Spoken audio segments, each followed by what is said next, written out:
What's going on, everyone? So, welcome to my latest live stream. This is one that I've been wanting to do for about a week or so. I figured Friday night would be a good time to basically discuss with all of you guys. Like, this is definitely going to be a live stream where I hope that there will be a lot of comments, feedback, because that's what I want. I mean, my 10-year anniversary of this channel is about to commence on July 12th. So 10 years. Yeah, 10 years being on YouTube. It's wild to think about it. But looks like real quick, Andrew's in the chat. Andrew says, "Hey, first, Andrew, good to hear from you, man. We were just talking. I promised you. I told you I was like 9:45 Eastern time. I was a little late, so I do apologize about that. Howdy, it's been some time. Yeah, it's been a while. I'm trying to think. I think the last live stream I think you might have been on. I forget, to be honest. Oh my, the stream's title sounds important.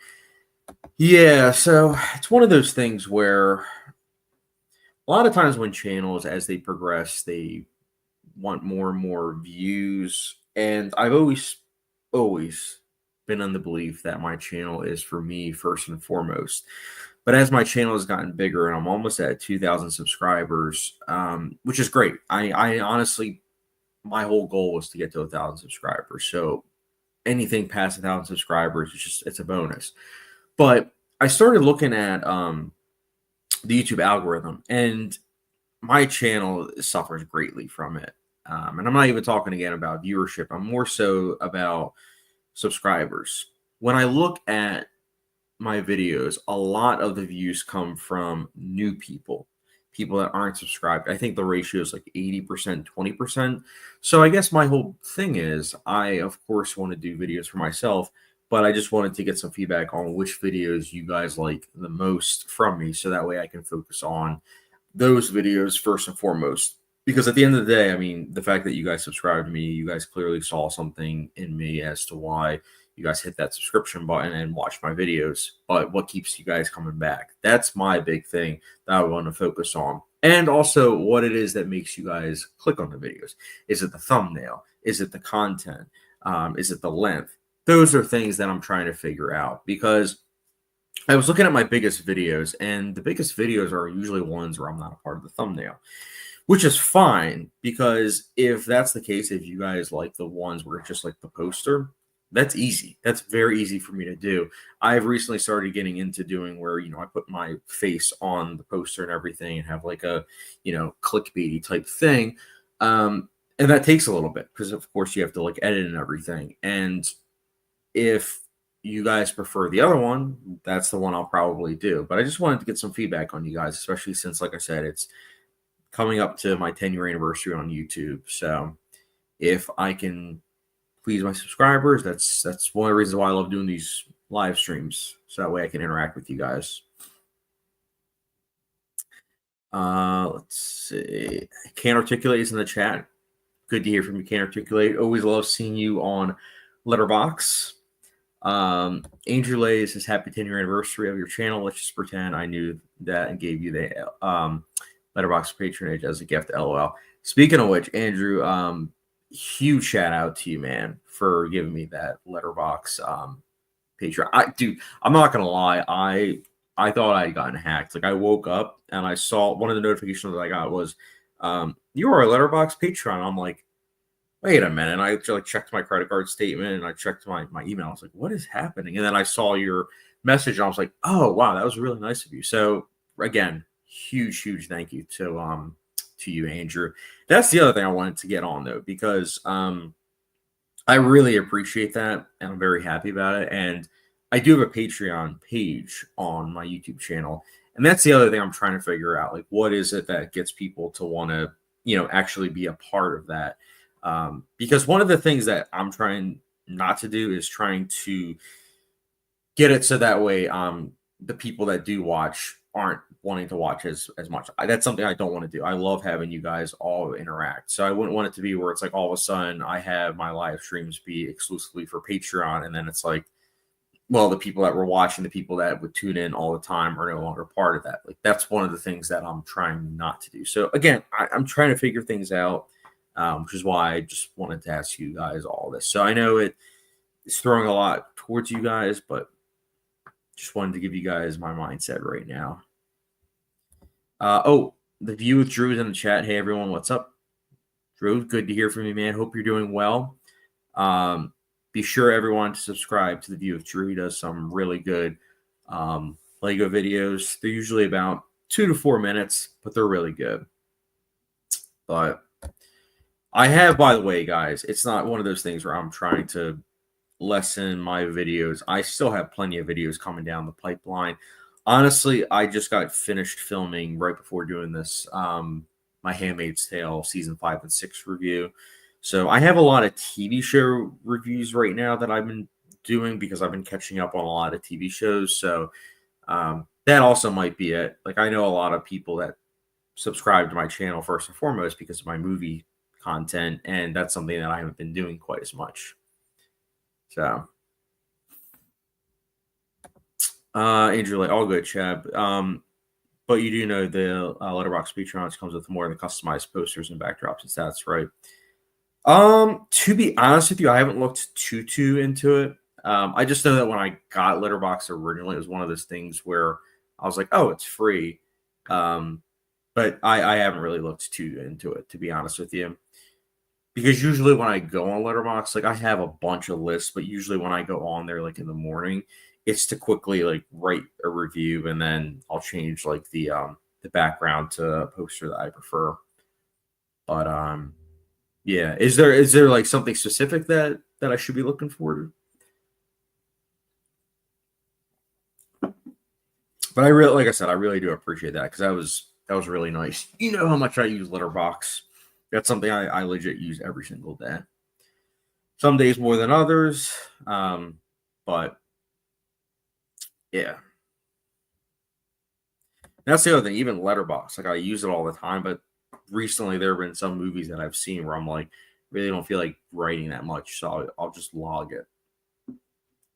But I still try to write reviews. I don't know. I feel I've been feeling kind of down lately. I think that might also be it. So I've been very introspective, which is probably also why I decided to do this type of live stream. It's because I always try to be open with you guys with, like, what I'm thinking about.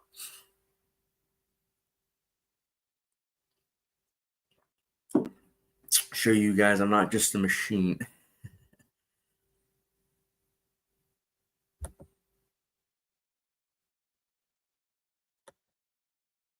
Andrew Lee, I think you might like the stats and sorting movies through your favorite streaming services features.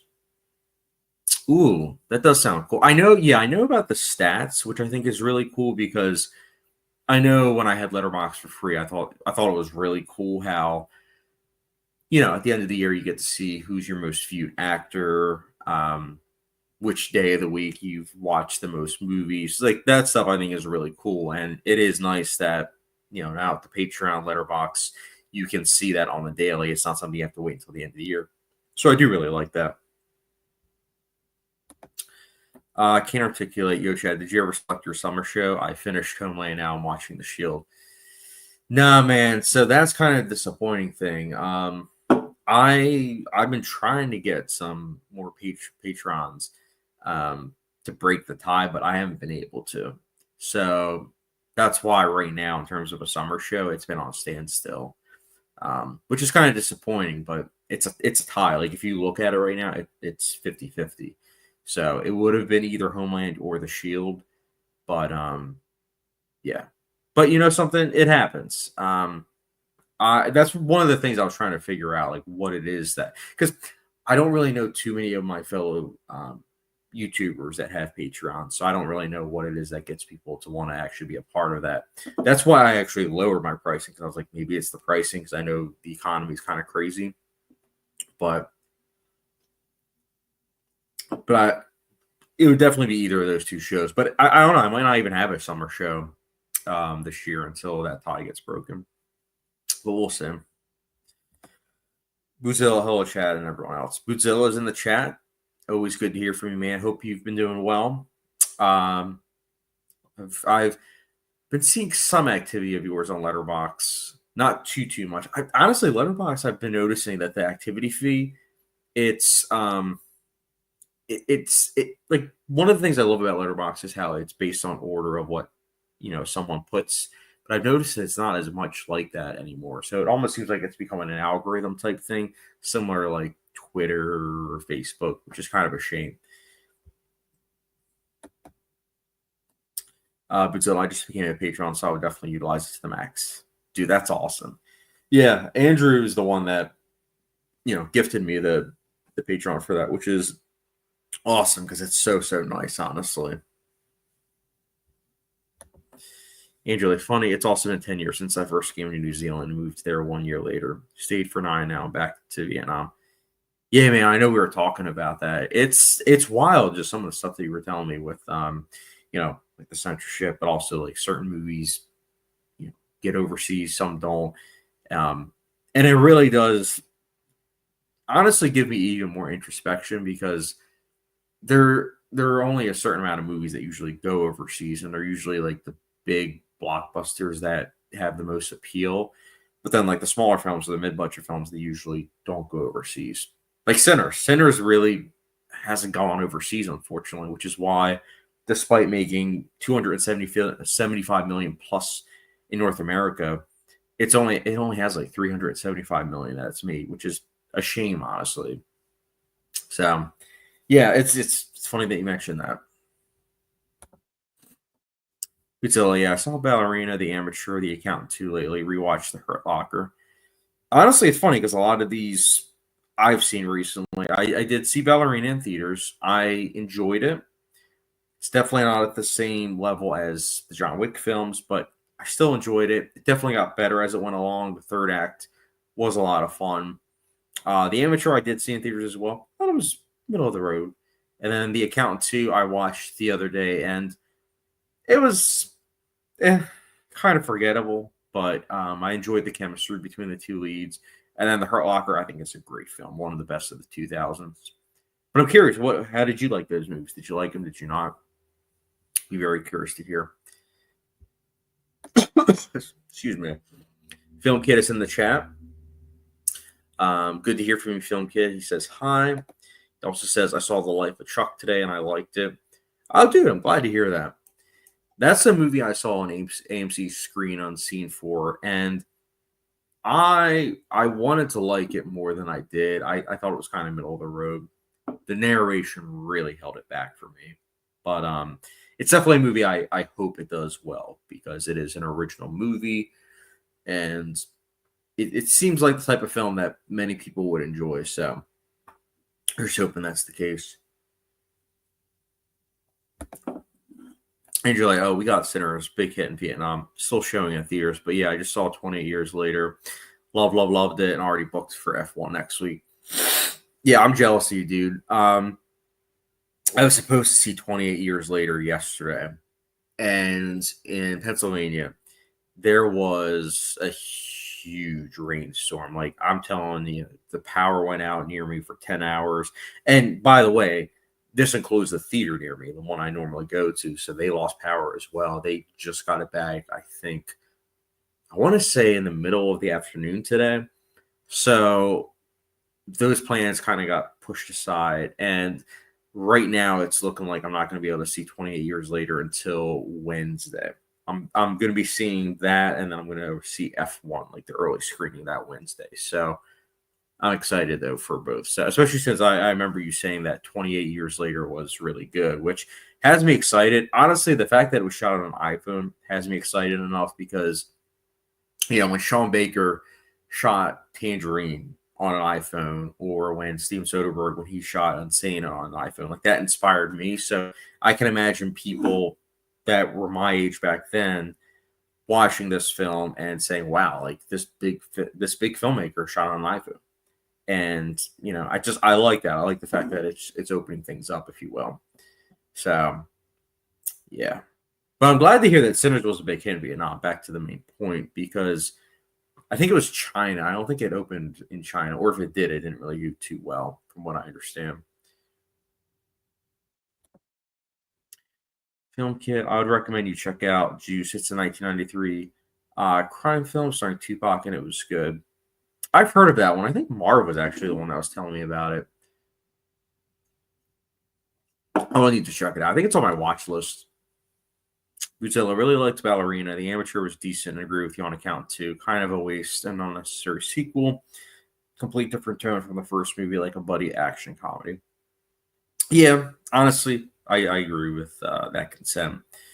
I'm glad I didn't see it in theaters. Like, I'm glad I waited at home to watch it, but I really don't understand Prime's whole model. Like, you have it in theaters, but then at the same time as it's in theaters, you release it for free on Prime.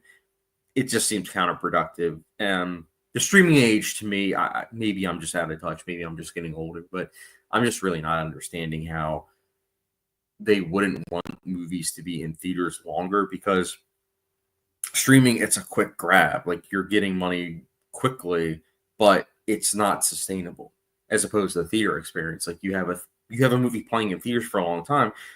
That's money over the course of time. So I don't know. It doesn't really make much sense to me. Godzilla Juice is very good. I love the soundtrack too. 90s hip hop, the best. Right on. All right. I will definitely make sure to check it out soon. I have a lot on my watch list right now, to be honest, and rewatches.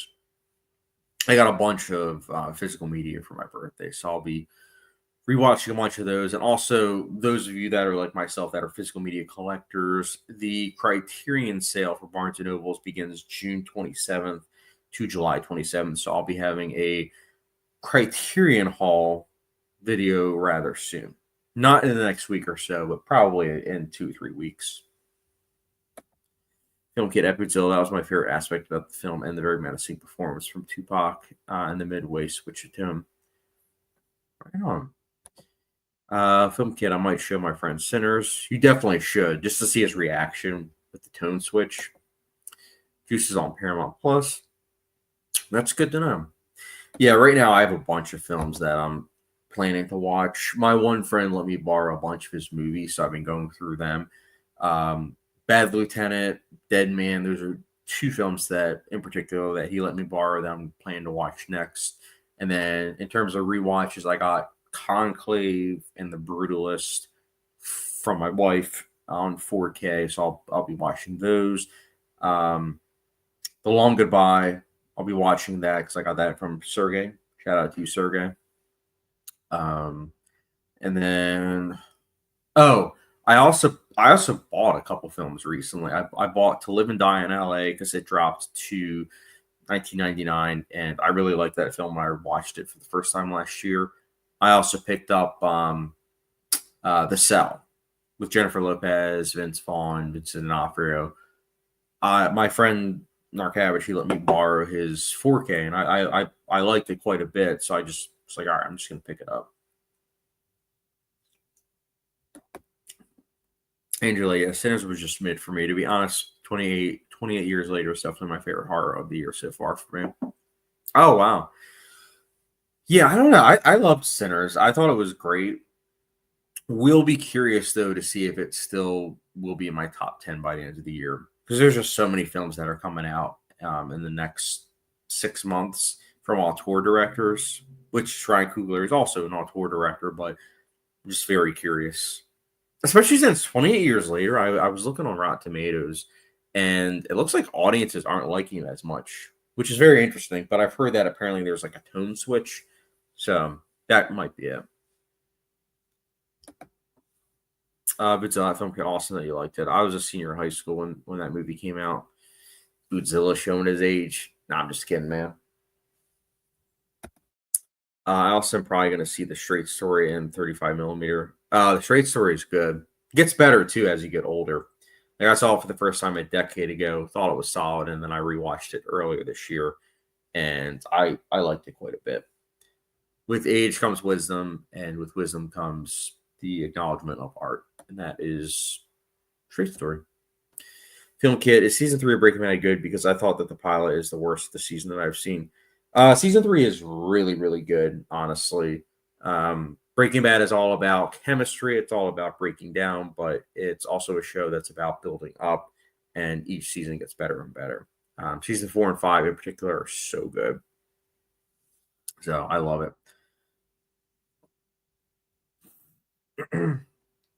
But yeah, I know some of you guys are just joining now, so sorry, I'm just getting over a cold, I think. So if I'm coughing or needing water, that's why. Now, I wanted to hear from you guys though. Like, what are the favorite type of videos from you guys, as well as the favorite type of aspect? Do you guys prefer the thumbnail? Like, is that your favorite, or is it the caption where it's like best movie of the year? Like, what is it that you guys like best? Just trying to get an idea, because like I said, it's coming up on the 10-year anniversary. I'm trying to figure out the base that I have now. I'm trying to cater towards them, not people that are necessarily new, because again, having a 75-80% new audience each video as opposed to just like 20%, that's a low percentage. So I want it to be where it's videos that you guys will want to watch. Angela, I remember Sergey wasted no time customizing his posters and backdrops after I gave him the patronage. LOL. Yeah, man.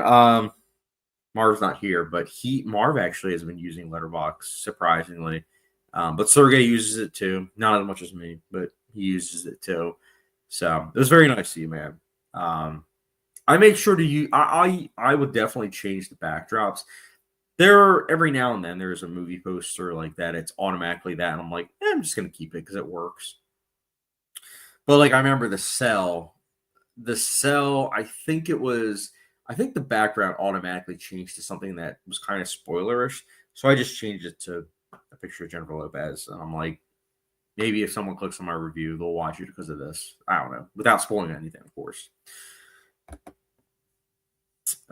Film kit. Also, have you seen All American? It is a drama about high school football player and gangs are also involved. I don't think I have. Is it good? I don't think I have, though. Film kit chat. Are we ever going to change the posters on Letterboxd?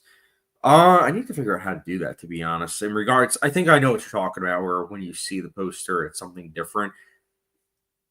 I always, to be honest with you, I always thought that was like the next step up that was able to do that. I just thought it was the type of thing where you could change the background, but I'll look into it. Also, Film Kid, I appreciate you saying this. Film Kid, I like when you do director rankings. Honestly, that is my favorite type of video to do. But what I've kind of come across right now is what I call the Hollywood dilemma. The Hollywood dilemma is this: you try to do new content or new videos, doesn't do quite as well. And so what you do is you go back to the old stuff. And that's kind of what I'm thinking about doing, such as remastering, if you will. So my last couple director ranking videos, they haven't been doing as well as a lot of the other ones. And I think it's maybe because those directors just aren't as well known. So what I might do in the next year or so is do like redo those early ones I did. So like re-ranking Christopher Nolan's, re-ranking Quentin Tarantino or Wes Anderson. Because as I get older, my ranking doesn't always stay the same.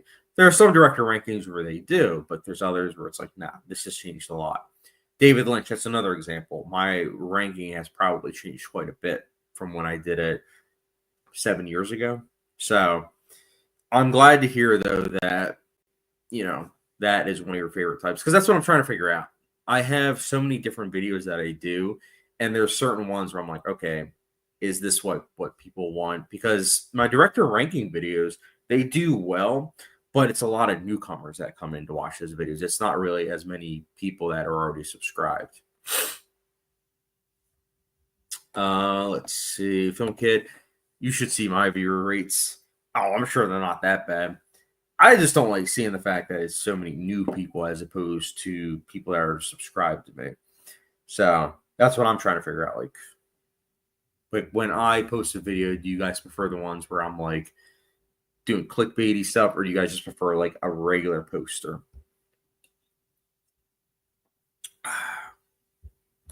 Film Kit, All American is honestly mid in terms of dialogue, but it is very entertaining.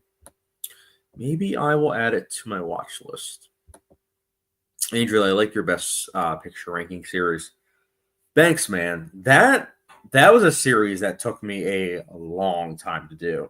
a long time, which is why it was kind of perfect that I posted it during COVID, because COVID was honestly when I got a huge spike of subscribers because of those type of videos. And honestly, I am thinking about doing a re-ranking, because I rewatched some of the best picture winners and I'm like, these should be bumped up a little bit higher.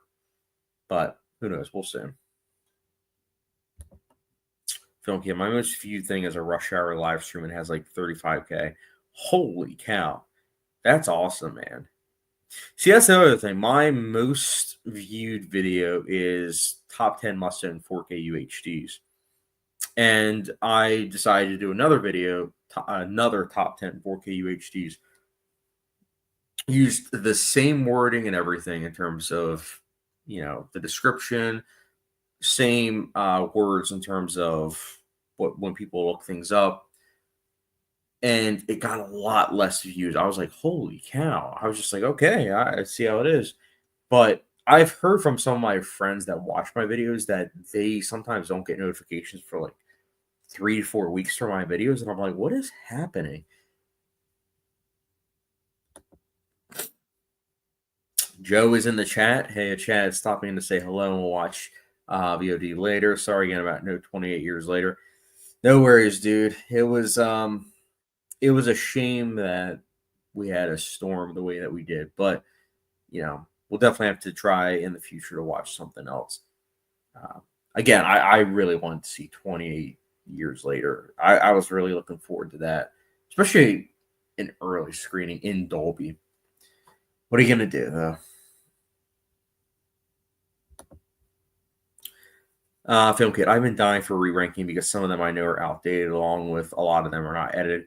Yeah, when I first started doing them, I didn't have, I didn't have any graphics. I just had it where you had to follow along pretty much based on what I was saying. There wasn't as much visuals, unfortunately. And also I didn't color grade. Like now I color grade my videos. Now I add posters. I also make sure that there's titles and everything so people can keep along that way. So that's the other thing as to why I want to do it. And again, that's one of the reasons why I am thinking about doing that. Especially because some of the directors, they've done other films like PTA. I want to do a re-ranking of his work because he's done a couple films, I believe, since my ranking of his work previously. Angela, and I have no idea what hot sauce has got to do with your scores for films because they seem to only be sold in America, but I like it too. It's pretty funny. It's funny you say it, Andrew, because I started doing the hot sauce ratings in 2018, and I thought it was going to be one of those things where people were going to think it was either funny or that it was one of those things where it's like, oh, wow, this is so interesting. Nobody ever acknowledged it. And that's why to this day, even though I changed my hot sauce ranking and even released a video, there is no acknowledgement about it whatsoever. It's just based on like the quality. So like, I'll give you a quick breakdown. And I promise I'm going to try not to offend anybody that loves some of these brands.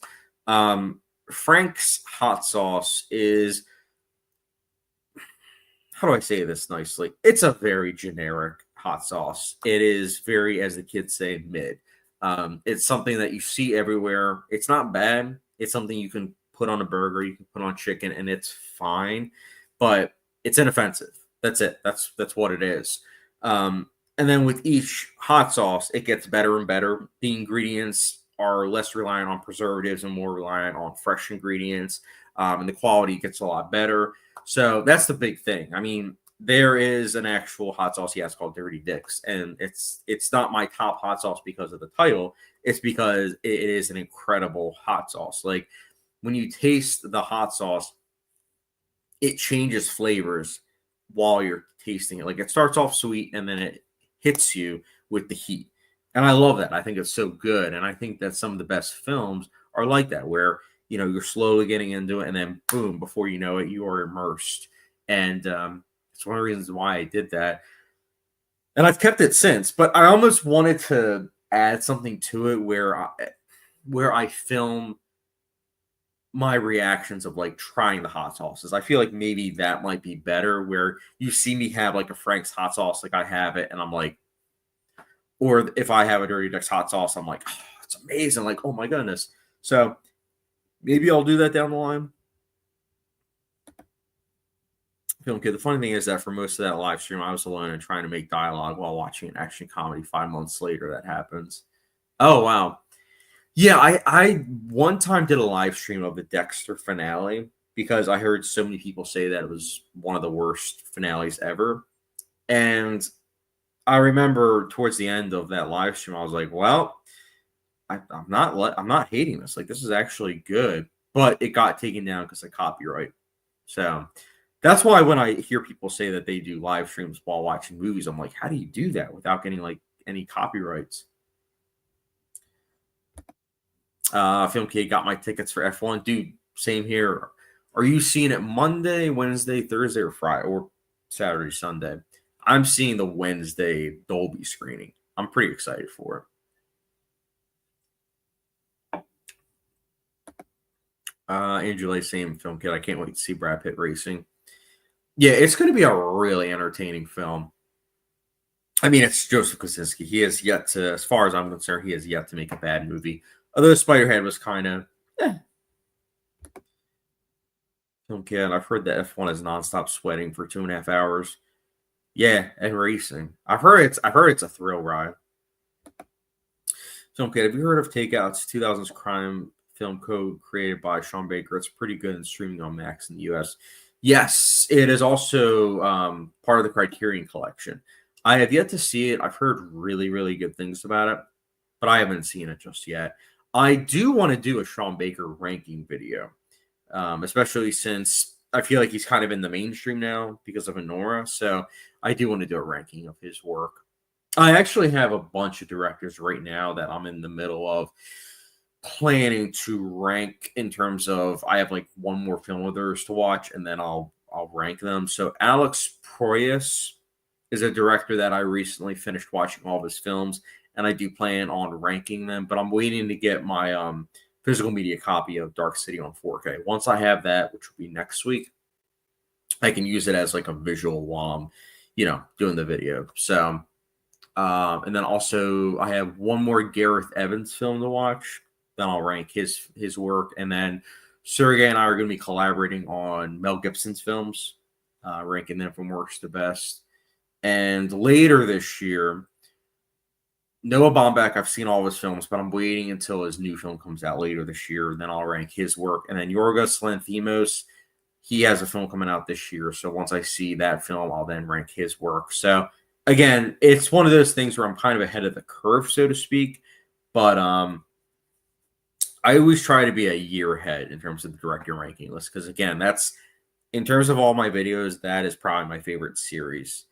But I always let people know that odds are it's going to change. And I always try to also make sure that I tell you guys when I'm filming the video, like, hey, I'm filming this on June 20th. So that way you guys know and have like a stamp. Because I'll have some people say, oh, I was at this movie there. And it's like, well, I filmed it 8 years ago. So the movie wasn't even thought of at this point. Film Kid, I just don't show the movie while watching it. So, but the audio doesn't get you like a copyright strike though, because that was the thing with Dexter. I didn't show the show, but I did show I did have the audio like in the background, so I think that's why I got taken down. I'm out of town, so I'm seeing it not this Sunday, but the next in IMAX. Oh, sweet. Yeah, I'm sure that's gonna be really good in IMAX. I can't wait for Dolby. Dolby is what I'm looking forward to. Film Kid, Sean Baker has been a little bit in the mainstream since the Florida Project, but Honora locked it in. I mean, the Florida Project, I'll be honest, I feel like not many people saw that film when it first came out. I mean, I still remember when that film came out in theaters. I remember being excited to, check it out because it's the same director that did Tangerine, the film that, made me want to start making films. But the problem was when I got to the theater, they didn't have the showtimes. It was like hidden for some reason. So I didn't get to see the Florida Project in theaters. I had to watch it on Prime, but not many people saw the Florida Project back in 2017, unfortunately. Film Kid, also, have you seen the trailer to The Roses? I think it looks great and hilarious. Is that the one with Benedict Cumberbatch and Olivia Colman? Because if so, I'm looking forward to that one. Film Kid, what has Noah Baumbach done? You said he is coming out with the film this year. Yeah, he let me look real quickly on Letterboxd. I forget the name of the movie. It's with George Clooney though. Let me check real quick. Excuse me. Um Here it is. Okay. So the movie's called Jay Kelly. It stars George Clooney. Oh, Adam Sandler. Adam Sandler, Laura Dern, Greta Gerwig, Billy Crudup, Patrick Wilson, Isla Fisher, Jim Broadbent. Oh wow, so this is a really good cast. It is a long film though. It looks like it's 147 minutes. Wow. I'm very curious to see what a 147-minute Noah Baumbach film looks like. Angela, the good thing about moving back to Vietnam, movie tickets are only 2 to 3 USD on average and 5 USD at the priciest. Wow. It hasn't been like that in America in prior to me going to the movies, man. Like I still remember seeing National Treasure 2 back in like 2007 or 2008. And I think the ticket price was like $6-7. But that was on the low end. I mean, I think we were seeing like a middle of the afternoon showing, but wow. So you're lucky. You're lucky in regards to that. Film Kid, I wear headphones while watching it, and I just give my dialogue. Okay. I got you. That makes more sense now. Maybe I should try that then. The next time, if I decide to do that, one of the big things for me in regards to when I'm at home watching movies is that in case if I have to go to the bathroom or something, then I'm like, well, I don't want to do that on a live stream where I'm like, all right, I gotta quickly go to the bathroom, guys. Let me pause it. Because then that will leave you guys waiting. Plus, I don't really know if there's that much interest in people seeing my reactions to a movie. But, maybe I'll do a poll, see if people are interested. Film Kid, he is the guy who did Marriage Story. Now I know who you're talking about. People are saying Adam Sandler might get an Oscar nomination.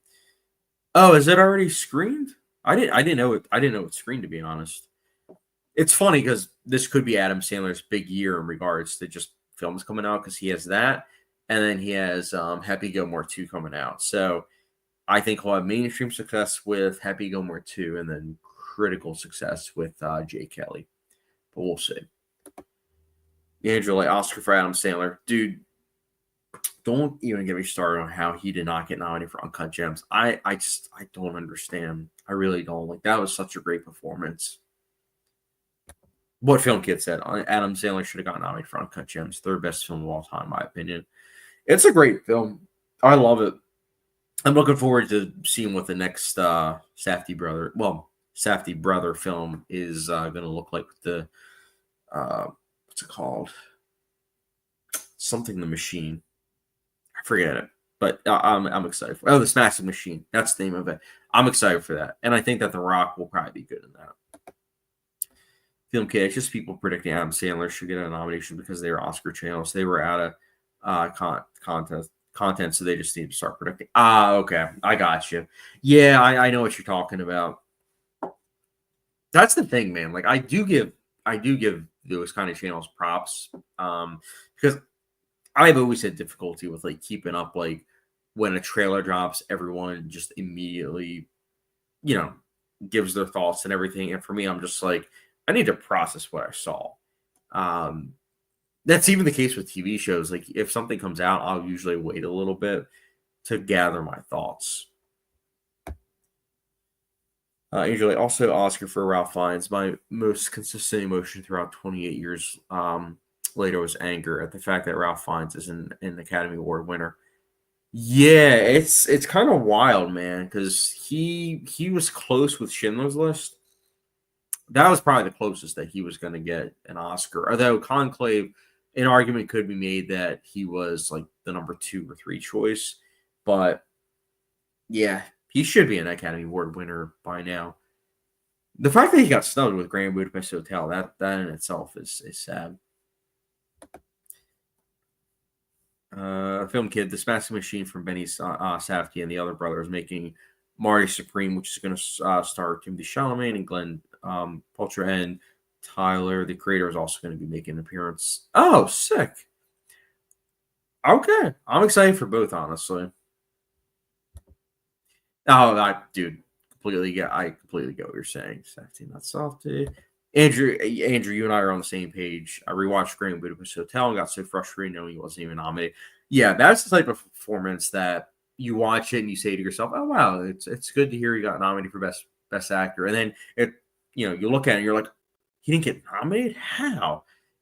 That was a weird year though for nominees because he got snubbed, and then Jake Gyllenhaal for Nightcrawler also got snubbed. So, yeah, 2014, man. Film Kid, but since Tyler, the creator, is in it and a Safdie brother involved, they already have my ticket locked in. I'm a big music guy, if you can already tell from the things I've told you. Oh, yeah. I mean, I know we've talked about The Weeknd and his new movie, so I get that. Also, since you guys are part of this chat, I want to give you guys a little bit of not a sneak peek, but what to expect on my 10-year anniversary, all on July 12th. So I think I had only released 3 videos in July to August of 2015. And what happened was my one friend who loves editing, he was like, "Hey, Chad, let's do a film review together. I'll film it. I'll edit it." Great. So I get together with a bunch of my friends, including him, and we film the review, and it does not go well. It went so bad, in fact, to the point where I was like, yeah, this probably will not get released. He did release it.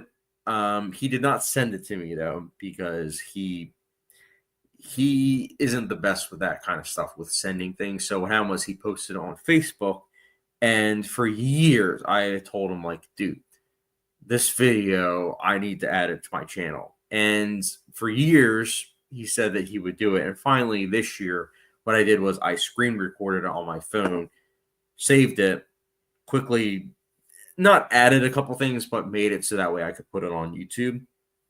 And I have it ready to be released on July 12th. So you can see, I would say, the craziest video that I ever did. It is filmed as if it's an Eric Andre show episode. It's something to behold, but you get to see a young Chad. I didn't have a beard. I was completely bald. Yeah, but it's a Sharknado review, and I think you guys will enjoy. I figured it would be a fun little way to celebrate the 10-year anniversary. And then what I'm also going to try to do is later on that day, I'm going to do a live stream, of course, thanking you guys, and I'm probably also going to do a poll asking you guys some of the things that you guys like about the channel, or even just I might just ask, like, what is some of your favorite things about it, my channel, and then when you guys put comments, I'll probably then have them up on screen so that way people can see, and then we can discuss it. So I think it would be a nice little thing to interact with you guys because, again, 1,900 plus of you guys decided to subscribe to me, so it's the least I can do to celebrate my 10-year anniversary in July. Film Kid says Ralph Fiennes in Grand Budapest Hotel is my favorite character in all of Anderson's films. I honestly think I would agree with that. He is awesome. Angela, some Academy voters got anonymously interviewed, and they said that they didn't vote for him for Conclave because they thought he already won for Schindler's List. I did hear about that, and the ignorance of the Academy at times still ceases to amaze me. It's mind-blowing, just some of the stuff you hear. I mean, honestly, the fact that I know that Coda is a good film, but the fact that Coda won Best Picture over Power of the Dog is just insane to me. Hindsight's 2020, but I think that's going to be the case also with Anora. Anora, good film, but The Brutalist is right there. You have an epic on a scale like no other film in like 40 plus years. And you give it to Anora. Again, it's a win for independent cinema, and I do really enjoy Anora, but come on, or The Substance. I know The Substance didn't have a chance in a snowball chance in hell, but Real Black One is in the chat. Well, good to hear from you, man. Everyone, be sure to subscribe to Real Black One. He is a really, really good guy, filmmaker. He also does reviews as well as restoration.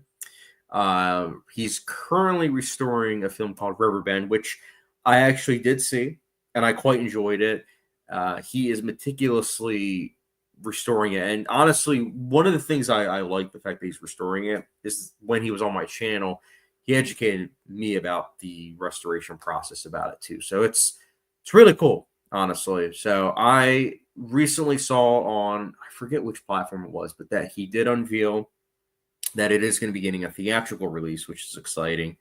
And then it's going to be getting I believe it was a Blu-ray release and then streaming. So that's a win for cinema, man, especially since it's a film that I hadn't really heard of until he brought it to my attention. So Riverbend, guys, look it up. You guys can actually check out my review for it on Letterboxd, as well as we did a live stream, Real Black One and I, on my channel. So be sure to check that out and also check out his channel. He also has Real Black 2, which is a separate channel, but he runs both of them. So be sure to subscribe to both of them.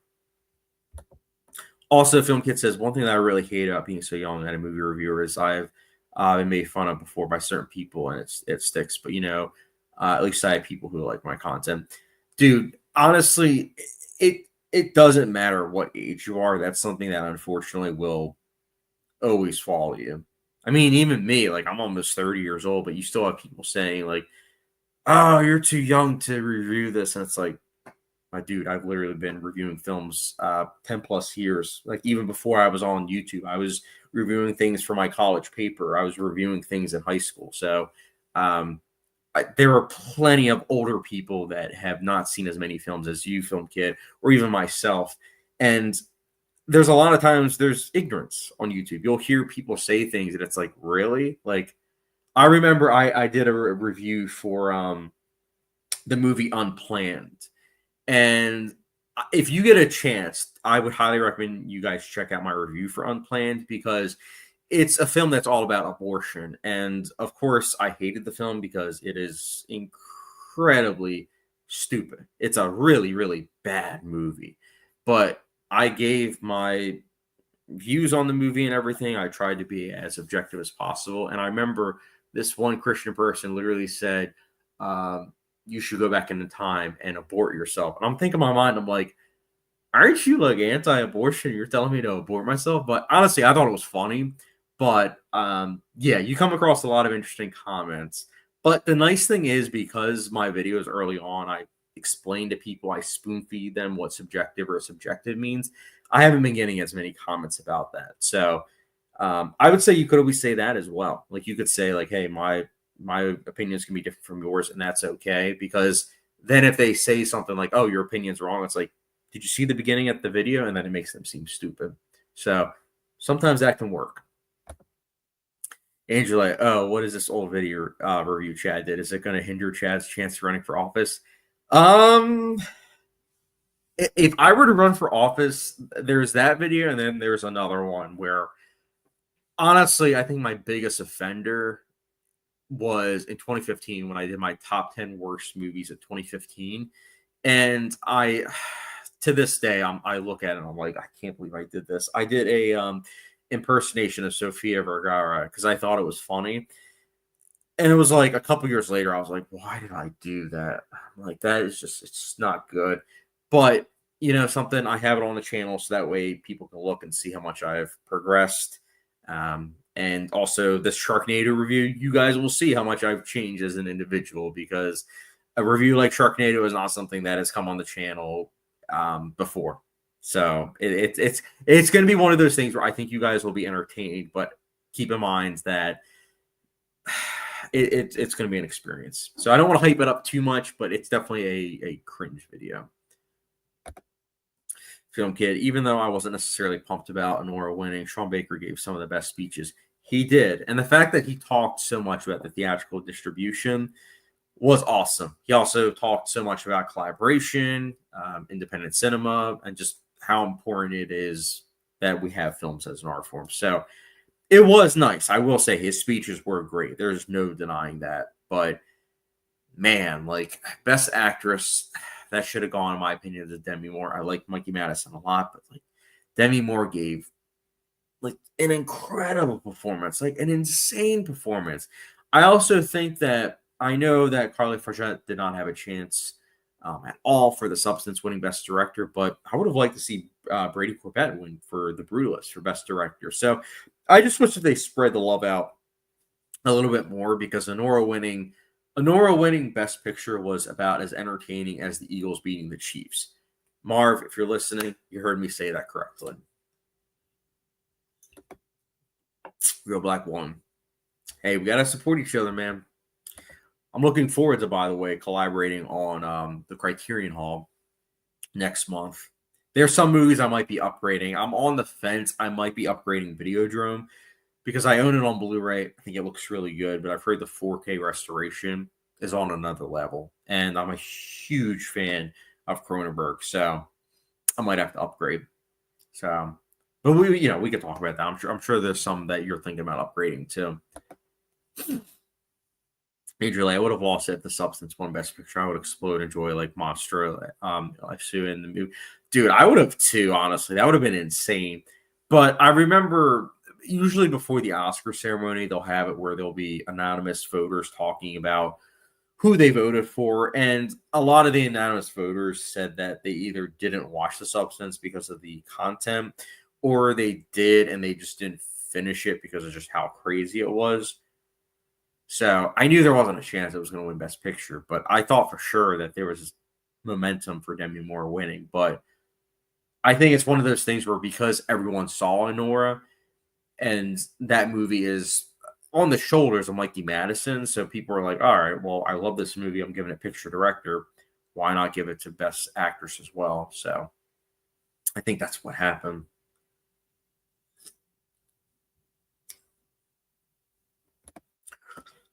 Film Kid, what is a Criterion pickup that you think is a must buy? Last time you recommended me Mulholland Drive, and I still haven't seen it, even though I definitely need to. But what is one I should get? You definitely should, since I don't know if you saw, but recently I rewatched it, and it's now my favorite film. Like it knocked off American Beauty. It is my number one favorite film. I think it is incredible. Um, truly, truly a feat for filmmaking. Just film as an art form. It is spectacular, and it's a shame because I've recently gone to Bryn Mawr Film Institute to see 2001: A Space Odyssey and Lawrence Arabian 70 millimeter. Which, if you ever get a chance, I highly recommend seeing both in that format. It's an out of world experience. But I know they're going to be showing Mulholland Drive, but it's going to be on like a Wednesday and it's far away, so I'm not going to get to check it out. But Mulholland Drive is definitely one of those films that I do want to check out on the big screen at some point. But getting back to your question about which Criterion is a must pick up, it's tough to say. It really depends on your taste. I know one of the big ones in terms of my memory that's coming up is 12 Angry Men. I know that Kino Lorre has a 4K release, and from what I understand, it's a really good transfer. But the Criterion Blu-ray for 12 Angry Men is pretty amazing. And then I would pair that with Anatomy of a Murder, which is also part of the Criterion Blu-ray, and it's also incredible looking. Trying to think of some other ones. I have like 100 plus Criterions. So it's let me quickly go on Letterboxd to cheat a little bit. 1 second. Sorry guys, just cheating real quick. That's my another top 10 4Ks. Sorry, I gotta go down a little bit. I think the last time I updated it was when I did a pickup several months back.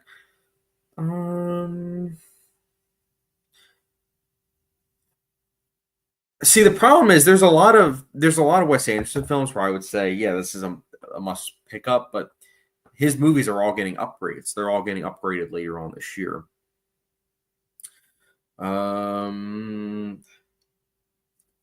Honestly, one that's really underrated that I think is a must own, especially if you like bananas filmmaking. It's called House. House is a great film. The release, I think it's a 2K master, but it's really good. It also has a lot of bonus features. Silence of the Lambs, I'm sure you own it, but I think that that's one of the finest Blu-rays in general. The Criterion has a lot of bonus features. The video and audio content is just amazing. And then the Thin Red Line. The Thin Red Line is, well, it's outstanding. I mean, it's incredible. So I would say some of those are like the must buy in my opinion. Film kit, I have that one. Sorry, no, dude, you're good, dude. There's, I get it. 12 Angry Men is a pretty popular film on Letterboxd, so I get it. I don't have that one, so maybe, yeah, man, dude. I have. If you go on Letterboxd, I do have it public, like all the criterions that I own, which at this point is 100 plus, which is kind of funny because before the pandemic, I think I owned 20, which means that in the last 4 or 5 years, I've gotten over 100. So crazy. Film kit, I have lists on Letterboxd for that, dude. Same here. Yeah, I have so many lists on Letterboxd. Like, you guys only see the tip of the iceberg. I have, I think, like 200 plus lists on there, but a lot of them are private because I don't want to release them until after I release it on YouTube. Andrew, like talking about Mulholland Drive, I'm surprised to see you swapped American Beauty for it in your top 4 Letterboxd. Dude, yeah, it was one of those things where when I watched it recently, I was like, yeah, this is incredible. Like I think it's got to be my number one. And by the end, I was like, yeah, I think this is my number one, believe it or not. So I swapped it out. And yeah, honestly, what's also cool, speaking of Patreon, what's cool about that one is it has the one like the Silencio scene, and I'm like, oh, this is a cool background. I'm having this be my background for a Letterbox. So I love it, man.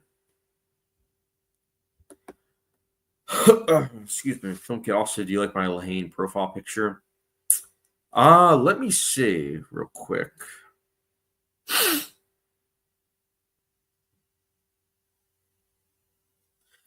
Oh, 1 second.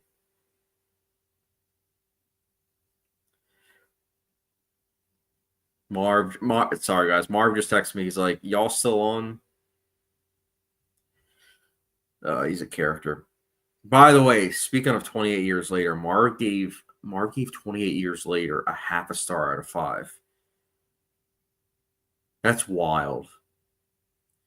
Andrew, without spoiling anything, is there any nudity in 28 years later, specifically of the male species? I say that because usually if a movie has male nudity, Mark gives it a half a star. So I'm assuming that that's the case. Correct me if I'm wrong. Fact check me. I haven't seen the movie yet. Sorry, I'm right now, film kid. I'm looking up your profile. That's the problem with having 300 plus people that you're following. Let's see.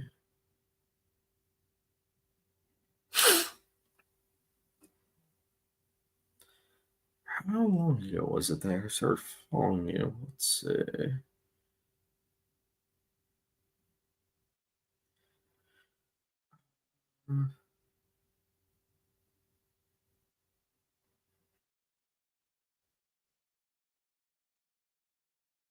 Smart.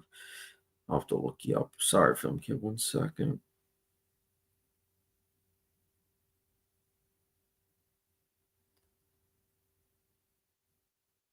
Mm.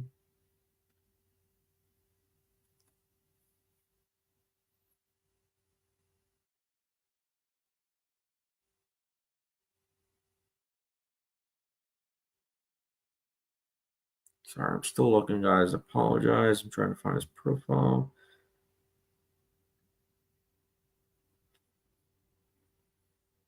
The pressure is on. Oh, okay. Sorry, I was looking for Film Kit, but I didn't realize you changed to HDR11. Oh, yeah. I like that shot. Lahane is such a great film. I actually by recently, I mean a couple days ago, my one friend, it was his birthday, and he invited me to see Lahane in New York. He rented out of the theater, but I already have stuff going on this weekend, so I unfortunately had to turn him down. But I am seeing Brokeback Mountain in theaters tomorrow. That's one of my favorite films, so I'm looking forward to rewatching that in theaters. Film could also have a bunch of private lists of Letterboxd. Yeah, man, dude, it helps. It helps compartmentalize things because there's usually a lot on my mind, so I have to write things down. But in this case, because of just how many lists I have planned, I have to use the app for that. I have to. Otherwise, I'm going to lose track of it. Film kid, I heard there's a bunch of zombie genitals shown a lot. I haven't seen it, but everybody has been talking about it who I follow. Okay, so that checks out. I was gonna say that's probably why Marv didn't like it then, because we talked about that recently, and he says that he just doesn't like when there's male nudity on screen. I'm like, okay, I'm like it's 2025, it's not a big deal. Can't articulate. Good to hear from you, man. I need to see Lahane, dude. You really do.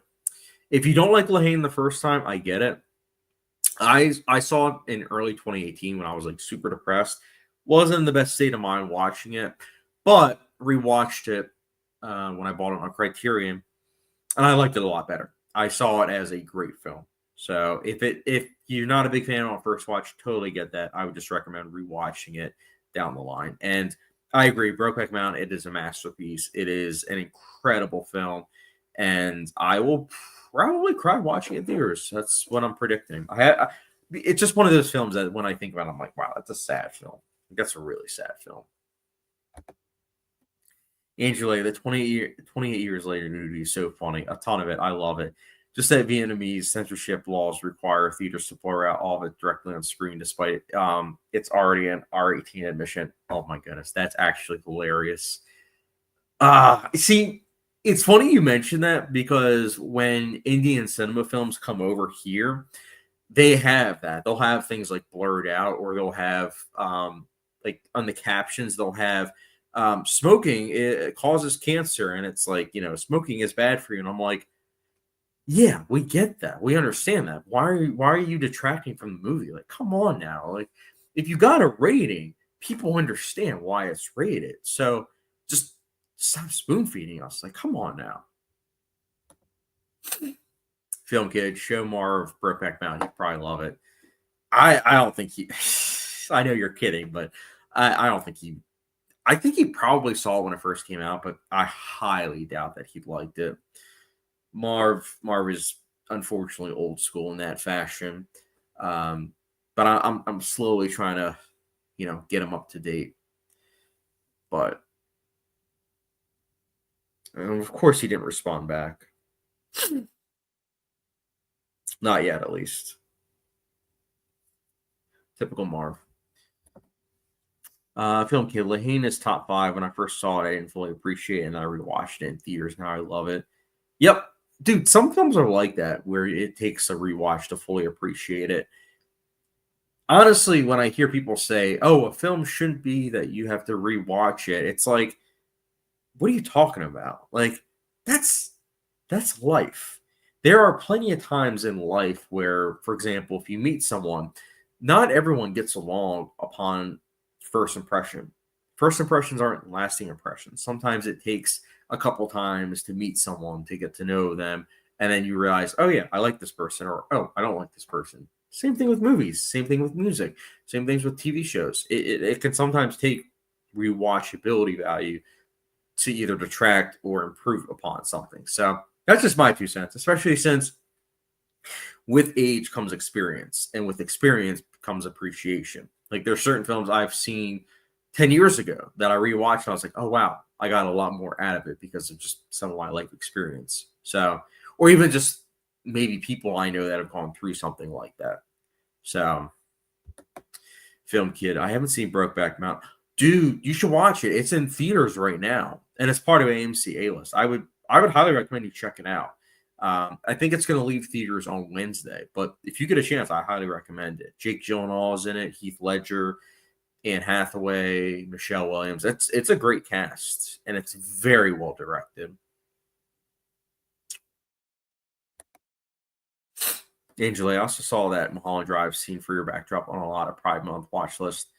Oh yeah, I mean, honestly, that's one of the reasons why I used an excuse to rewatch Mulholland Drive was that it is Pride Month, and my goal was, I believe, to rewatch 9 films and to first time watch 8 films. And I've pretty much accomplished that goal. Like I only have 4 more films to watch. 2 rewatches, 2 first time watches. The first time watches are Death in Venice and Weekend. And then for rewatches, it's Brokeback Mountain, which I'm watching tomorrow, and then the other film is Boy Erased. Boy Erased is a great film. I really like that one. It's really good. Andrew was gonna rewatch Brokeback, but afraid I can't handle the heartbreak, so I finally checked out Danish Girl instead. What did you think about Danish Girl? I'm very curious to hear your thoughts because I saw Danish Girl when it first came out, and I remember thinking it was a solid film. I loved the score. I think the score is incredible, good performances, but I'm curious in regards to if it aged well. I also, believe me, I understand where you're coming from with Brokeback Mountain because that's one of those films where I love it. It's in my top 100, but I don't rewatch it that often. Like the last time I rewatched it was, I think, 3.5 years ago. So I get it. Some films are just, they're hard to watch. But then there's other films that are hard to watch, like Requiem for a Dream, that I usually watch once a year or once every couple of years. Film Kid, has any of your family members been involved in any of your movies? Yes. So my early work, the ones that I worked on in high school, some of my family members are involved, specifically my younger brother and my sister and my cousins. In terms of like 2018 onwards, the film, what was it called? Perspective. The film Perspective. That was a short film idea that I came up with for my little brother's filmmaking class, and he stars in it. I'm not in it, but he's starring in it, and then he's also an incisor. And my wife was in Willowpin Drive, but outside of that, I would usually use like my friends. But it's funny you mention that though, because I'm not going to say what it is, but one of my friends actually just reached out to me and wants my help on one of his films to co-direct and also be cinematographer on. So I'm excited about that because it's one of those things where right now, in terms of creatively speaking, I just don't really have too many ideas in terms of what to make. Like I started working on my short film last year, and I still have the opening scene to do, but I've been kind of putting off because I know once that I'm done working on this project, I know I'm going to want to make another one. But just creatively, I'm kind of bankrupt right now. So it's a shame because I love making films, but I just didn't have the spark that I did a couple years ago where I was like coming up with ideas left and right. But right now, I'm almost thinking about possibly doing a film about like depression, anxiety, because those are things that I deal with daily. Some days are better than others. So maybe I'll do something like that.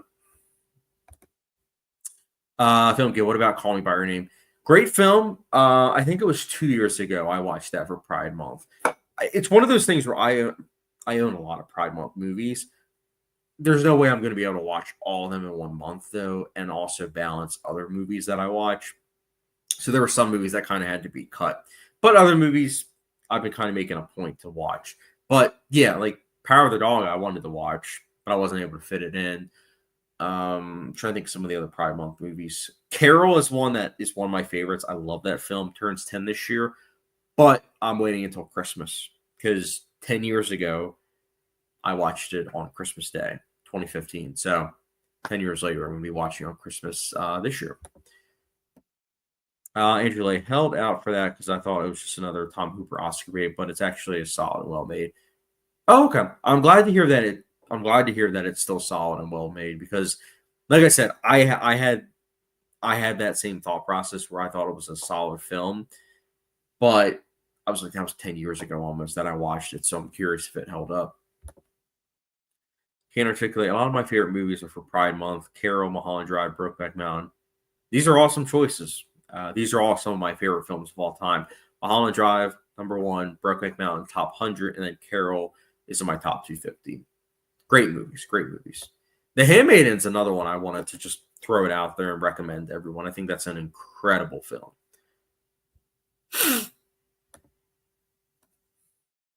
Film kid at Andrew Lay. Love seeing that you have Last Samurai in the top 4. I saw it with my dad a little bit ago, and it was great.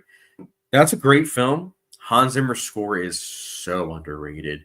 I think in not a couple days, in a week, I have my top 10 favorite Hans Zimmer film scores. And I will say this right now, you can best believe that the Last Samurai score is in that list. Great score. Can't articulate. We need 10 sequels of Little Pin Drive. Hey, I appreciate it, man. It's funny. One of my friends, he actually jokingly said that when I released, he's like, "You should make a sequel." And I was like, I mean, one of the things about the film is that it's a conclusive film. But I will say, the film that I'm currently working on, it may or may not be a sequel, a light sequel. It's not like think almost like M. Night Shyamalan's trilogy, where it's like Unbreakable, Split, and Glass. Think almost like that. Like, it's one of those things where when I made it, or when I started making it last year, my goal was you didn't have to watch Little Pin Drive to appreciate it, but if you watched it, it would kind of help. Similar to Split. If you watched Split, you can enjoy it on its own terms, but if you watched Unbreakable, you can gain even more appreciation. Film kid, I haven't seen Little Pin Drive. What is it about? Dude, you should watch it. It's my second feature-length film. And I guess the best way of pitching it is that the lead character named Ronnie, he starts going to like an apartment. Actually, wait, let me go back. Sorry, it's getting late, so I apologize. The premise is Ronnie, played by Mae. He is a character that he starts living at an apartment complex, and he goes about his daily life. But at the same time, as he's going about his daily life, he starts to feel as if him and his girlfriend are being followed. And the question is he being followed? If he is being followed, why is he being followed? Or is it just in his head? So I would call it a psychological thriller, but I will say this, and Can't Articulate can back me up. You will not see the twist coming in terms of the second act, and I can promise you that. And that's not me jerking myself off. That's me just saying I intentionally wrote it in a way so that way you're not going to see it coming. But when you rewatch the film, or when you think about certain things that happen in the first act, you're like, oh, that makes sense as to why that second act twist happened. Okay. So I will be curious to hear your thoughts on it. I do have it on my YouTube channel, which let me quickly find the link for you. Because I am proud of that film. Like, all my friends came together with that film, and we poured our heart and soul in it. And it was honestly, it was a very therapeutic film, and I'm very proud of it. It did get a one festival award for best thriller. I forget which festival it was for, but it did get an award, which I'm happy about. And if you do like the film, there is also bloopers, so you can check that as well. But let me put that in the comment section. Yeah, there we go. Film kit. Also, why is it marked as R on Letterboxd? Oh, because on YouTube I put it down that it's R because there's some language and just Can't Articulate can attest to it. There's some thematic elements that definitely would be PG-13. We'll just say that. Angela, yeah, film kid. It's been on my only favorite film in my life for about 20 years now, and I doubt it'll ever get topped. Honestly, that's fair. I give you major props because usually my favorite film changes every like 5-6 years, I would say. Film kid might try to make a visual storytelling movie in black and white this summer, kind of like Mortality, which I still liked. Yeah, man, dude, Mortality, I'm so proud of. Yeah, honestly, in your review for it, that was one of the things that I was trying to get at, which is that it's supposed to be an interpretive film where you put your own background in terms of like religion onto the movie, and you'll either take or give certain things in terms of your experience. But that was a very personal project for me. Like that's one that I'm not gonna lie, I watched several weeks back because again, one of the things I always tell people is that I know people are like, oh, sometimes filmmakers can be pretentious or toot their own horn, but like when I make something, I'm making for myself. If it just so happens that other people enjoy it, that's awesome. So I'm making it for myself. So I'll every now and then rewatch Mortality, and I did a couple weeks back. And I'm like, wow, like I can't believe I made that, especially given the circumstances, because there were so many things that went wrong. Like if you watch the bloopers of that, it's pretty funny. Like how many times Marv messed up. It's honestly hilarious. Film Kid, Whiplash has been my favorite film for about a year now, and I don't think it will get topped anytime soon. It's a great choice. I love Whiplash. Film Kid Chat, I love There Will Be Blood, but I don't get 100% of the hype of it, even though I do think it's perfect. Should I rewatch it? Yes. There Will Be Blood is great. You can watch and analyze it. You can analyze the visual storytelling, which is my favorite aspect about it. You can, study the acting, the thematic richness, and how it ties into the characters. The score, Johnny Greenwood gives one of his best scores, if not his best. And it just has a lot of memorable scenes too, and it also just showcases the negatives and the ripple effect of capitalism. So it's a bona fide American classic, and it's just a film that gets better with each viewing. Can't articulate Carol, such a masterpiece. Good thing I don't read the synopsis before watching a movie, because if I did, it would have taken a lot away from it. Honestly, it's funny you say that, because I do wonder what my experience with Carol would have been like if I didn't know the premise, because I remember seeing the trailer for that film and I was like, this seems really cool. I love these two actresses. Let's see where this goes. And I loved it. Film Kid, Last Samurai is in my dad's top 10. Your dad knows what's up. Also, we really need to get Last Samurai in 4K. Just saying. Can't articulate. Let's just better be on the Zimmer list. We'll see. All I will say is it's definitely going to be a list that not everyone's going to be a fan of. We'll just put it that way. There's some hot takes on there. Angela, have I followed you at Film Kid? Send Letterboxd handle if I haven't. LOL. Yeah, everyone's got to follow everyone on Letterboxd. Film Kid, it's HGR11. I'm pretty sure I follow you. Sweet. Angela also just followed at Can't Articulate. Film Kid, Can't Articulate. Why don't you rate movies that much? From what I understand, he said it's just because he gets like overwhelmed, which I get it. It can be a lot. Like after watching a movie, it's like, what do I rate this? Sometimes I don't know. Sometimes I'm like, I feel conflicted, so I'll play it safe and I'll rate it lower. And then I'm like, all right, when I rewatch it, I'll maybe rate it higher. But I get it. Thanks, Andrew Lay. Can't articulate at Film Kid, because I feel like giving a star rating on film art doesn't do it justice for me. I just use the orange, like heart if I liked it. Yeah. Honestly, I get that. I mean, my whole thing is this, because I had a friend who was, I'll put it this way. I appreciate that Can't Articulate does still use star ratings, but it's not as much.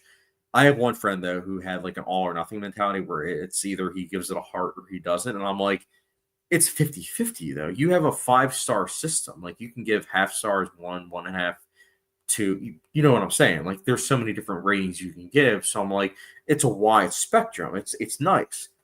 But if you don't give a heart, like a heart, or you do, it's either this or that. It's very black and white, which I don't know. Everyone's letterbox system is different, but I just think that's kind of taking away from it. But Can't Articulate, I like that he still uses star ratings once he 100% knows, like, hey, this is what I'm thinking that it is. So I do appreciate that. Film Kid, all right, I was in charge. It was just pure curiosity. Of course. No, dude, I get that. But yeah, Film Kid, I'll be curious to hear your thoughts on Open Drive. It goes without saying, but just know that it's acting. So anything you see in regards to that film that I made, it's not my actual thoughts. It's not stuff that I've actually done. Just want to throw that out there. Can't articulate knows what I mean. Usually, FYI, I had a lot of connection flights from NZ back to Vienna, and I chose Top Gun Maverick and Rogue One to rewatch during some of them. The vibes, Method viewing. Method viewing is awesome, dude. It's great. I recently rewatched Fantastic Mr. Fox. And when I rewatched Fantastic Mr. Fox, I had apple juice, I had vegan gingerbread donuts, and I had chicken. If you've seen the films, you know that those are the three things that the farmers make. So it's cool when I was eating and drinking these things, and I'm like just watching the movie, and they're talking about and they're partaking. And I'm like, this is awesome. Like there's just something about method viewing that is on like another level. It really gets you immersed, man. Film kid, do you think if I become a director, I could use the HDR thing as my name? You could, but the only thing is it might be confusing because HDR, as you know, it's like it's high dynamic range, so some people might be a little bit confused by it, but you can make it your own. Like if that's how you're addressed, like HDR 11, and you make stuff, it can work. I just personally use my own name because I don't know a single person that has the last name Saborin, and combining Chad with that last name, there's nobody else. So like if you type in my name, I'm pretty sure there's nobody else that comes up. So, you know. Film kit, I know. If you say anything wild, I'll hold it against your writing, not your acting. Honestly, that was the big thing. Writing that script was difficult because there's so many logistics to editing. Like I had to, when I was writing, I had to also think about how I was going to be editing it and also getting it across. But I'm very proud of it because if you watch Incisor, I'm not exactly proud of that movie, but it's definitely a stepping stone movie. But when you look at that movie and then you see how much I improved with Full Open Drive and also how much visual storytelling there is, I don't know. I'm very, very proud of it. Can't articulate, Chad. Good thing you didn't method right. Will Open Drive. Yeah.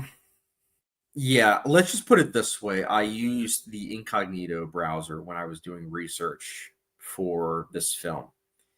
You know what I'm talking about. Because I did do a lot of research for it, so that way, like, I was depicting it correctly. But like, yeah, I felt very uncomfortable. I was like, am I gonna get arrested? But yeah, or method acted. Yeah, definitely not. Actually, if anything, I was in a completely different mindset when I was like doing all that. I was just like, all right, let me be super, super serious. Angela, funny because Rogue One's runtime matched exactly with the flight and I was approaching landing while the battle scarf was commencing. Epic. Oh, that's awesome. Dude, I love that. Not a big fan of Rogue One, but that is really cool. I like when things like that match.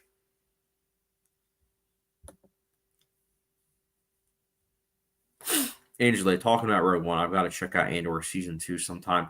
Dude, I am so frustrated because I was using my wife's family's Disney Plus because I refuse to get Disney Plus. I refuse to pay Disney each month. So I was using their Disney Plus, and I watched the first 3 episodes of season 2. And don't you know it, Disney now has it where you can only have it in one household. So I got kicked out, and I have yet to see the other 9 episodes. But I've heard they're great. So I'm with you. I need to finish it up. I'm going to watch this movie tomorrow morning. You're getting me curious.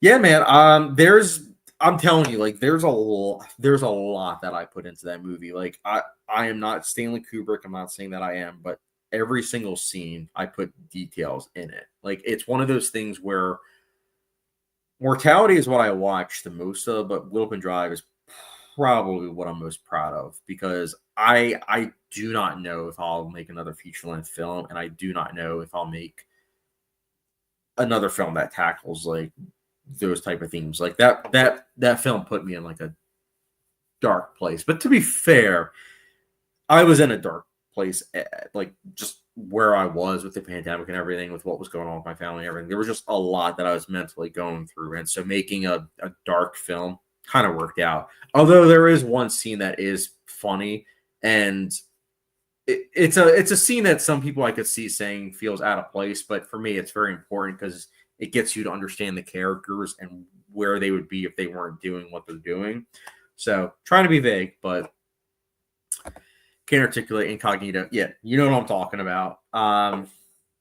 Honestly, again, trying to be vague here, but can't articulate. Even the scene where my character's watching TV, the movie that's playing, most people aren't going to know the movie, but if you listen to it and you know what the movie is, it kind of tips things off as to where things are going to go. But not many people have seen that movie, so it kind of works out.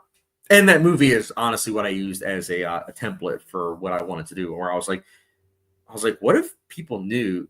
Again, trying to be vague, but I was like, what if people knew this later on and not right away? I was like, yeah, let me do this. Film kit. Also, do you think you're going to make an official movie poster for it to put on Letterboxd? I should. I remember when I was first making Will Open Drive, I just put like a picture of like myself on there because I was like, I don't really know what else to do because I was playing it cagey where I didn't really want anyone to know what was going to happen. I just wanted it to be like people were going into a mystery. That's why like the tagline is "Who is Ronnie?" and it's like, yeah, who is Ronnie? But maybe I should come up with a poster. I don't know. Maybe I will. Andrew Lay, dang, the powerful house and mouse can't rob from Chad. You already know it. Yeah, don't get me wrong. I own some Disney movies, like The Lone Ranger, West Side Story, Nightmare Alley. Those are all movies that technically Disney did, but I refuse to spend what is it, $15 a month for Disney Plus when I have a library where I can just borrow those movies for free. Yeah, I'm not going to use Disney Plus every month. So I'm like, there's no point.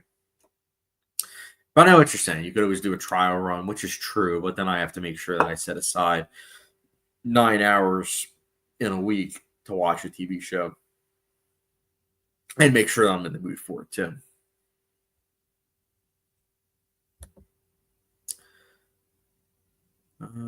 Film kid. I used to have a really good library, and then I moved, and now my library sucks. Yeah, honestly, that's one of the things. I'm lucky with where I live at now because when I'm driving home, the library's right there. So I literally am able to just drive right to the library and then swoop out, and it's already on my way home. Like, it's great, honestly. Uh-oh. Marv said for me to call him when when I'm done the live stream. Uh-oh. Means something probably happened. Oh, wait. No, that's tomorrow. Or no. Yeah, it's tomorrow. Sorry, I was thinking, I was like, maybe Marvel's talking about Materialist, the movie. Film kid, what movie is playing in the scene? Oh, I'm not telling you that. That's one of those. I'll tell you what. Once you've seen the movie, you can because I know we're following each other on Instagram. Once you're done the movie, you can ask me because then you probably haven't seen the movie. Most people haven't, which is kind of the nice thing. But once you know what the movie is and you read the premise, you'll be like, ah, I see why that's why you had it in the background. I see that's why your character was reacting the way he did. Little things like that. But yeah, Marv's in that one, by the way. Marv's in that movie. I'm in that. My friend Ryan's in it. My wife, well, she was my girlfriend at the time, but then while we were in post production, fiance, and then of course now wife. So yeah, so two that actually, yeah, thinking about it now, yeah, my wife and two of my groomsmen were in that movie, and one of my best man, he actually was the one that I always, when I'm done making my movies, I always preview the movie for him, so that way I can get some feedback from him. And there's certain things that he helped me, like he was like, oh, maybe you should either add this or tweak this. So it's nice. He's almost like a ghost editor, if you will. And there was one thing in particular that he added where I'm like, dude, I'm so glad that you told me I should add this.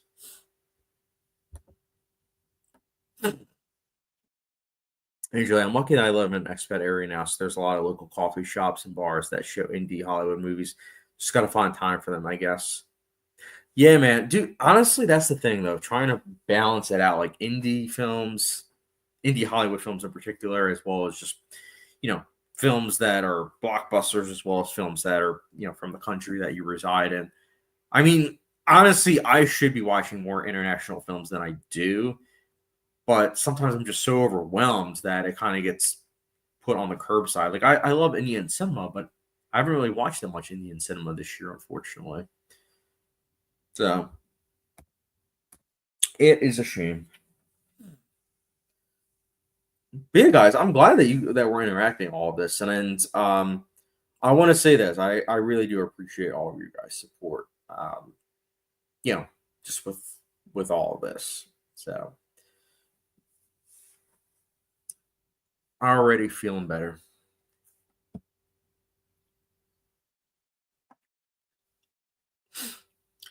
Probably wrap things up in a little bit. Um, Holy cow, I forgot Andrew. Andrew, like talking of which, I'm gonna go to Saturday brunch with friends soon. I forgot that how much of a time zone difference there is. Yeah, I was gonna say if there's any other last minute questions, because I think what I'll do is I'll wrap things up now. But unless you guys have any final thoughts or questions, um, just let me know in the last minute or two. Andrew Lake, glad to catch up with y'all, dude. Always a pleasure to hear from you. You guys know you can always hit me up on Instagram. I know most of you guys in the chat are following me on Instagram. So I know sometimes the response time is several hours. Sometimes it can be a couple days. But I always try to get back to you guys because, again, I appreciate you guys. I appreciate you guys. Film Kid says, talk to you later. Yeah, guys, any final thoughts? Any last questions?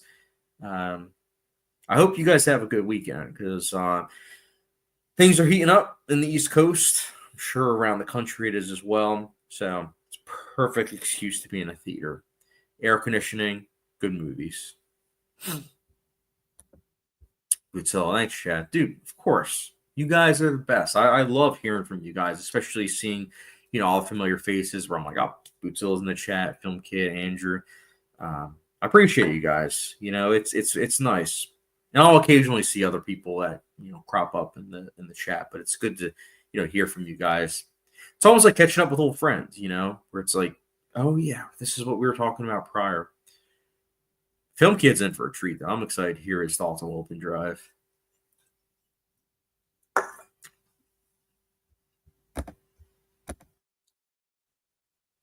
All right, guys. Yeah, stay tuned. I will be posting a lot on Letterboxd. Like I said, Conclave, Brutalist, films like those, I'll probably be logging, and then other films like Weekend, Death in Venice, Brokeback Mountain, 28 years later, movies like that. But all right, guys. Hope you guys have a good rest of your Friday night. And I will try to do a live stream again soon. Again, you guys have a good weekend. You guys are the best.